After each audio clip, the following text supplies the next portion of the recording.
இப்போ நம்ம பார்க்க போகிற டாபிக் வந்து 12th ஃபிசிக்ஸில் இம்பார்ட்டன்ட் சம் எக்ஸாம்பிள்ஸ் 1.13 பார்க்க போகிறோம். இதை அடிக்கடி கேட்ட 3 மார்க் கொஸ்டினில் என்ன கொடுத்துருக்காங்க அப்படின்னா, ஒரு ப்ளஸ் q சார்ஜ் எடுத்துக்கிறோம், ஒரு -2q சார்ஜ் எடுத்துக்கிறோம். ஃபஸ்ட்டு ஒரு ஆர்ஜின் வரைகிறாங்க. அந்த ஆர்ஜினில் மிட் பாயிண்ட் வந்து பிங்கிற பாயிண்டால் டினோட் பண்ணியிருக்கோம்.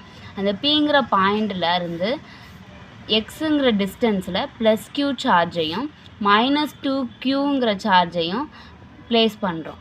ப்ளேஸ் பண்ணும்போது மிட் பாயிண்டில் இருந்து -2q சார்ஜ் வந்து 9 - x டிஸ்டன்ஸில் இருக்குது. இது டோட்டலாக வந்து 9 மீட்டர். அப்போது பிங்கிற பாயிண்ட்லேருந்து ப்ளஸ் q வந்து x டிஸ்டன்ஸ் அப்படின்னா பிங்கிற பாயிண்ட்லேருந்து -q சார்ஜ் வந்து 9 - x டிஸ்டன்ஸில் இருக்குது.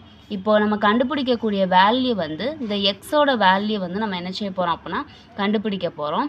அதில் வந்து என்ன கொடுத்துருக்குறாங்க நம்ம சம்மில் அப்படின்னா, எலக்ட்ரிக் பொட்டென்ஷியல் வந்து 0 அப்படின்னு கொடுத்துட்டாங்க. அப்போது எலக்ட்ரிக் பொட்டென்ஷியலோட ஜென்ரல் ஃபார்முலா என்ன அப்படின்னா, V = 1/4πε0 Q/R. எலக்ட்ரிக் பொட்டென்ஷியல்னால் என்ன அப்படின்னா, நம்ம 2 சார்ஜையும் சம் டிஸ்டன்ஸில் வைக்கிறோம். அந்த 2 சார்ஜுக்கும் ஒரு ஸ்ட்ரென்த் இருக்கும். அதை தான் நம்ம எலக்ட்ரிக் பொட்டென்ஷியல்னு சொல்லுவோம். இப்போ V = 1/4πε0 Q/R. இதை நம்ம ப்ளஸ் q சார்ஜுக்கு எழுதணும் அப்படின்னா V1 = 1/4πε0 Q/R1ன்னு எடுத்துக்கிறோம். -2q சார்ஜுக்கு எழுதும்போது V2 = -1/4πε0 2q/R2ன்னு எடுத்துக்கிறோம். இப்போ மொத்தமாக நம்ம டோட்டல் கண்டுபிடிக்கும் போது எப்பயுமே எப்படி கண்டுபிடிப்போம் அப்படின்னா V டோட்டல். அப்போ V1 + V2வை நம்ம என்ன பண்ணுவோம் அப்படின்னா ஆட் பண்ணுவோம். அதே மெத்தட் தான் இங்கேயும் நம்ம வந்து சப்ஸ்டியூட் பண்ண போகிறோம்.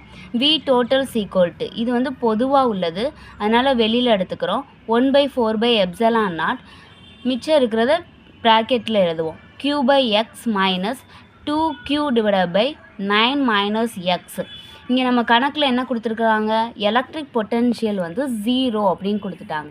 அதனால் நம்ம V டோட்டல் வந்து 0 அப்படின்னு எடுத்துக்கிட்டோம் அப்படின்னா, இப்போ V டோட்டல் 0 ஆயிடுச்சு. மித்த இந்த டேம் இருக்கும். இந்த 1/4πε0 நம்ம ஈக்குவலுக்கு அங்கிட்டு கொண்டு வரும்போது அந்த டேம் என்ன ஆகிடும் அப்படின்னா =0 ஆயிடும். நமக்கு மிச்சம் இருக்கிறது இந்த ப்ராக்கெட்டில் உள்ள வேல்யூ மட்டும்தான் நமக்கு இருக்கும். அதை அப்படியே எழுதி =0 போட்டுக்கிறோம். Q/x - 2q/9 - x = 0 அப்படின்னு எழுதிக்கிறோம்.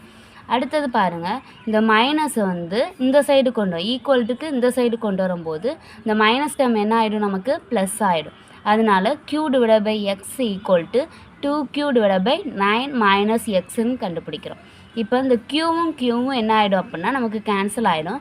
கேன்சல் ஆகிட்டு இப்போ நம்ம கிராஸ் மல்டிப்ளிகேஷன் பண்ணுறோம். அப்போது 9 - x = 2xன்னு கிடைக்கும் நமக்கு. இப்போ 9 மட்டும் இந்த சைடு வச்சுட்டு இந்த -xஐ வந்து இந்த சைடு கொண்டு போனோம் அப்படின்னா +xஆக மாறிடும். அப்போ 2x + x நமக்கு என்ன கிடைக்கும் அப்படின்னா 3xன்னு கிடைக்கும்.